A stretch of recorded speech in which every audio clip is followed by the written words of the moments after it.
Hi, I just wanted to go over with the class some examples of how to use the library resources, which will be very important as you create your final assignment and research paper.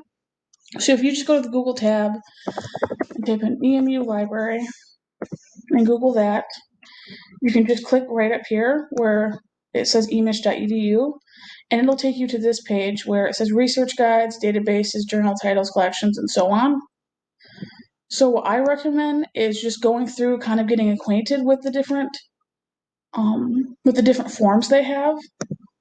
And something that does help is if you've had any work with databases before, or you know of any that are helpful that might work in your research, you can always go here first.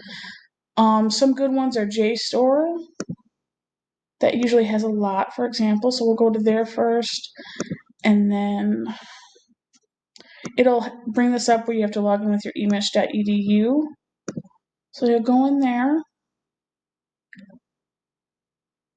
and right here it should say access provided by the library. So make sure that pops up, because if it does not pop up, then it'll try to ask you to pay for your resources, and do not do that because they can cost a lot of money. Just contact the library right here. So there's get research help as well. So if you're looking through the databases and you're having some issues or anything like that, or really just want to go over how to use it, and maybe this video helped a little bit, but you're still not sure maybe what to research or what to look for, this is a great resource.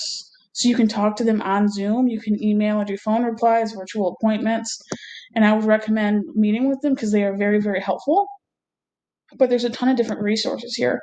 So there's the whole alphabet, and you can check out, maybe you're doing something with biology or botany or life sciences, so you might want to use Bio 1 or something like that. It really depends, because I don't necessarily care what you write about, as long as you have an argument and you can use different types of research in your paper. It does not matter to me what you want to write about. But for example, we'll go to JSTOR, and let's say we're thinking of a broad topic in general. And let's say I'm not entirely sure what issue I want to do with this subject, but we'll do LGBTQ, and then the second keyword we could do issues, just to kind of see what's being researched and what's around. And right now you see we have about almost 2,000 results.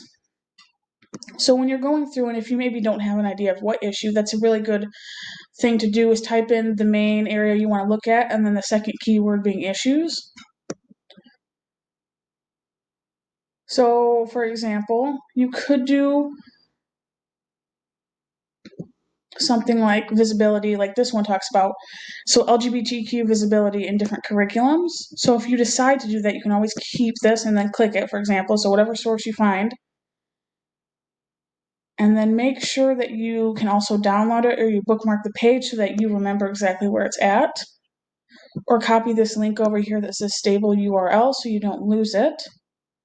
And then a really helpful tool as well while you do the library assignment in the future is if you click this cite this item, and then you can copy this one, and this one is correct. Make sure that if you do use different databases, that they are correct, because some of them are outdated. So they'll put in MLA 7th edition and not 8, which is what I expect you to do.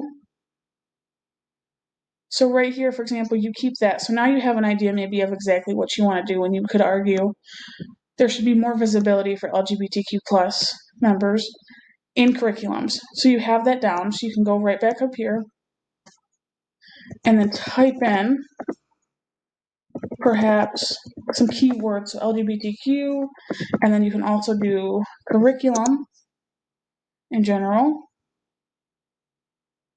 So that narrowed it down to 621 results. And then also, I really recommend looking at things that are more recent for your issues, but most of these, so far as we can see, kind of are.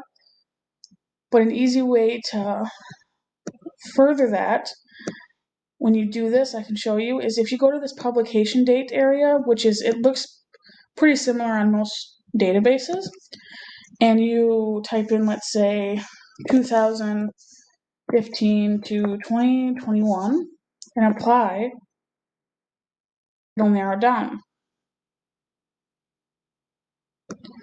So it took us to 339 search results. And then I also recommend putting it down to journals. Make sure that you do that.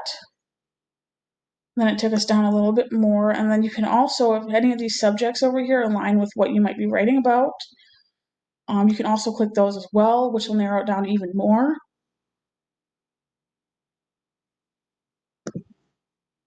And you can also use the Halle Library website in general. So if you go back up here to the website I showed you and you, for example, type in your issue or an idea of what you might use, you could also put in, if you didn't want to put, for example, like you did curriculum and you didn't want to put that in, or maybe you're midway through and you're like, I don't really want to talk about that. You can also go here and also type in what we did before. So whatever you're looking at an issue, so you can get a feel for kind of the field that it's in and what research you might be able to do with that. Because you are going to have to do some type of active research yourself. So that means surveys,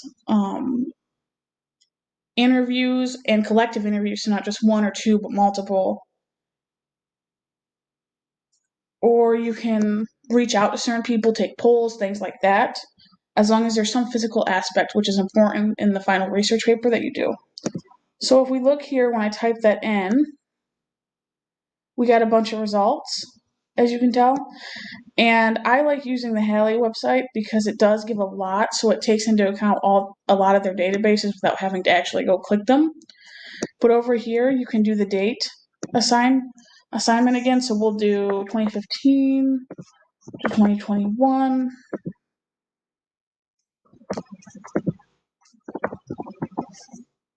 And then we'll let it load.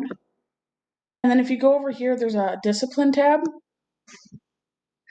And a lot of these help. So maybe if you're thinking of doing something that has sociology or social history or a psychology based type of approach, I would recommend clicking those so that it aligns more with your interest, because a lot of things might be dealing with the issue you're talking about, but not in the way you're trying to go over that issue and prove your point.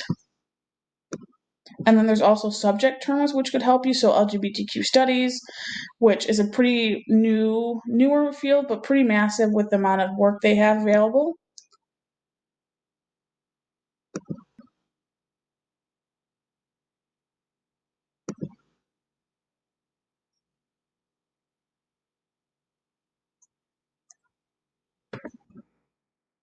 And then you can also, if you want,